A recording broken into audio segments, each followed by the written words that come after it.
My name is Hannah Nicksich, and I'm a Jesus follower.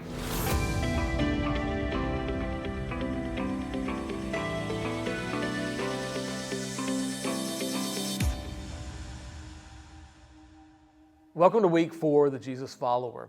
And this week we're talking about loving others and what that looks like in daily life and how that's lived out. But what we have to understand is that our ability to love others comes out of the unique relationship that we have with Christ. Because out of the love that God has for us, we are able to love those that God has created. So when you think about what it means to love others, recognizing that you, because of your experience with Christ and because Christ has loved you and you've experienced God's love, that you are empowered in a sense to love others. So this week, we're talking about what it means to love others. So get ready, dive in, and let's learn together.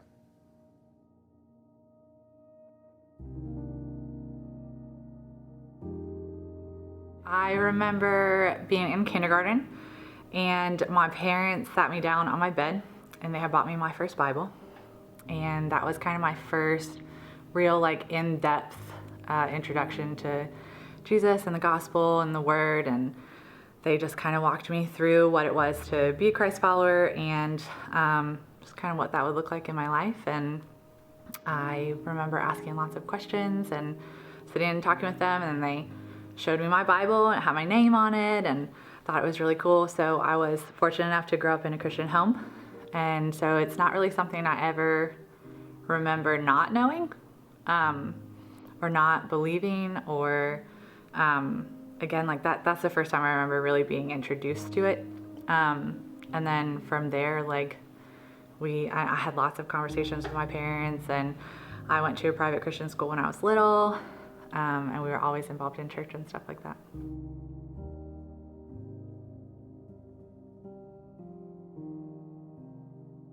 When I was 17 years old, my parents got divorced, and my dad moved to Boston. We lived in Williamsburg, Virginia, and my dad moved to Massachusetts, and we really didn't see him after that. We really didn't have any contact with him, and I had just graduated high school, and by the time I turned 19, I moved out of my mom's house into an apartment with some friends. And that was the first time I ever had to really stand out in my faith on my own.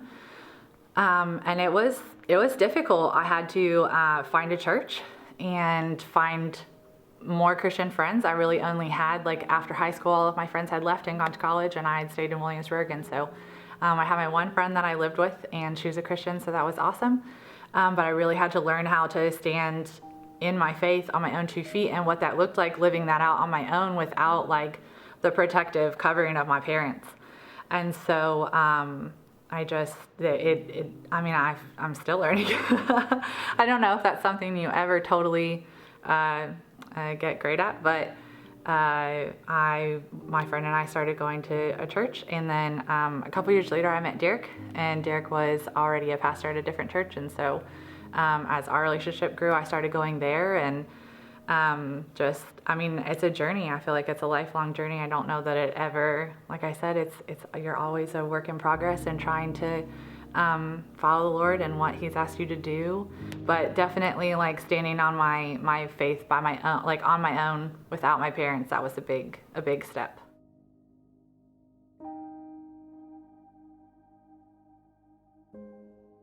I'm married to a pastor, which I love, actually. I always joke and I say that God made Derek a youth pastor for me because I love hanging out with teenagers, and I could not think of a better job for my husband to have, because it is just something that I thoroughly enjoy. So there's a lot that goes with that, and I feel we just see God work in such tangible ways. Being in ministry, we get to just really talk with a lot of people and how the Lord is working in their lives, and get a lot of one-on-one experiences with that, and so it's really fun. And so then He's blessed us with 3 children who now I'm learning how to share my faith with them. Nora's just getting big enough to start understanding different things, and so and even Maverick too. And so just in walking them through discipline, or loving them through different things, and teaching them about Christ, reading their Bibles with them and doing memory verses, but even deeper than that, like heart issues and walking through like responding in love even when it's hard to with them and being patient. And so just trying to model my faith for them so that as they get older, they can look back and be like, you know, I want to walk with Christ the way that my parents do.